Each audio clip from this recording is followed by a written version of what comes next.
So as we all know, the World Cup is taking place in Russia this summer. That means England boss Gareth Southgate has to name his squad for the tournament. The first player that I will pick to take to the World Cup will be Jack Butland. Butland has a pretty good season in net for a struggling Stoke side, and with a better defence in front of him, he may improve and help the team out a bit. The second goalkeeper that I've picked to take to the World Cup is Everton's Jordan Pickford. Pickford has impressed many over the last few years, both at his time at Sunderland and since his move to Everton last summer, but it remains to be seen whether he's done enough to get into Gareth Southgate's World Cup squad. For the third and final goalkeeper, I've picked outsider, but I've picked Nick Pope to get in ahead of Joe Hart. I don't think Joe Hart's been good enough this season to get into the England squad, so the next best would be Nick Pope, so I think he will get the nod, seeing as Tom Heaton has been out with injury the most of this season. Moving on to defenders, and the first defender that I think we should take to the World Cup is Manchester City's Kyle Walker. Walker has been part of the dominant City side this season, who have pretty much walked the Premier League, and Walker has started quite a lot of the games. Walker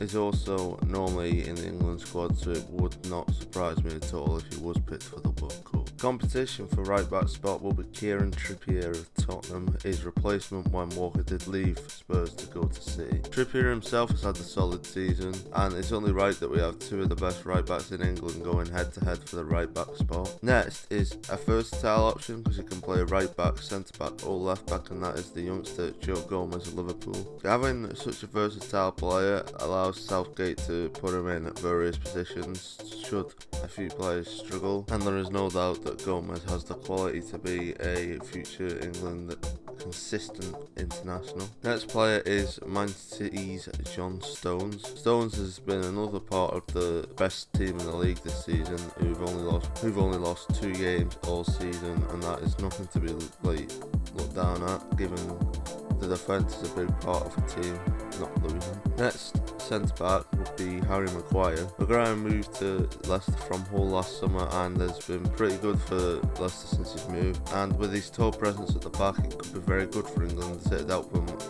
score and defend things like corners and free kicks. Next one is kind of a wildcard addition, but I feel like he deserves to be there. It's James Tarkowski of Burnley. Tarkowski has had a pretty good season as well.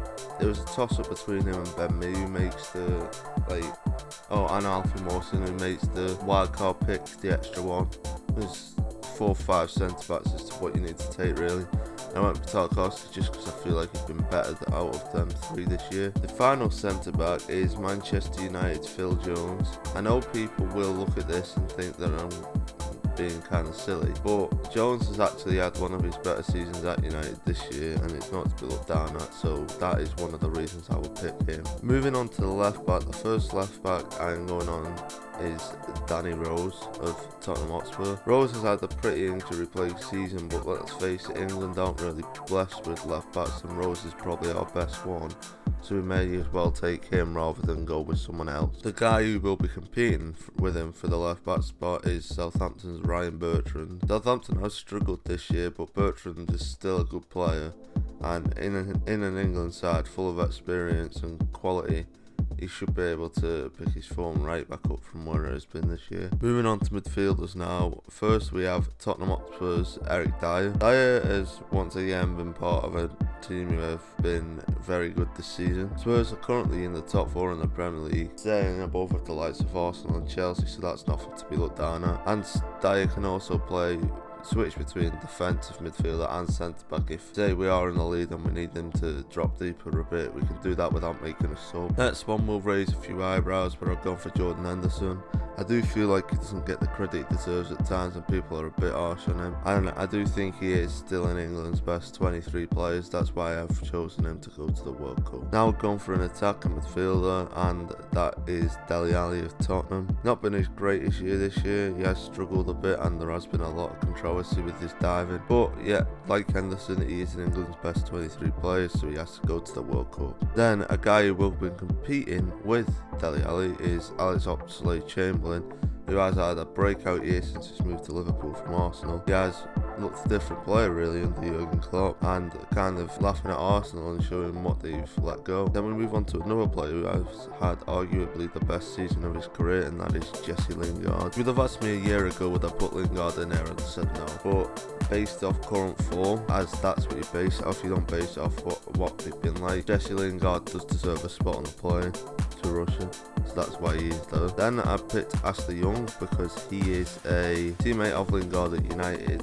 but he can also play left wing, left back, so he's good for being able to switch down the left hand side, so he's versatile. Then the final midfielder is Arsenal's midfielder Jack Wilshere. Wilshere is injury prone, but to me, when he is fit, he is one of England's better options, so that is why I would put him in there. Now moving on to the forwards, and the first one is Raheem Sterling. He has had pretty much best ever season this season at Man City, and I don't think there's anyone else who could compete with him to be on the right hand side, because we don't really have many right hand sided players. Well, Walcott, but Walcott's not really been great as of late. The next player is Marcus Rashford, who has not been amazing for United this season, but when he is played, he's very good and definitely deserves to go to the World Cup and show everyone else what he is made of. Then moving on to the first of the two strikers, and I've chosen Jamie Vardy. Vardy has been pretty consistent since the title win of Leicester 2 years ago. He's been not amazing, but he's been good enough to get in the England squad, and I can't think of any other strikers who would deserve to get ahead of him. People say Glenn Murray, but would you really take Glenn Murray ahead of Vardy? Maybe if you took another player out and took Murray, that might be what you do instead. And the final player is Harry Kane, because of course you have to take the best English player in the Premier League to the World Cup, so that is why I would take Harry Kane, as he's pretty much England's main hope for the tournament. So having just come back from an injury, he needs to get back to full fitness before the tournament starts, and that be England's best chance of World Cup. But yeah, it's been my prediction of England's 23-man World Cup squad.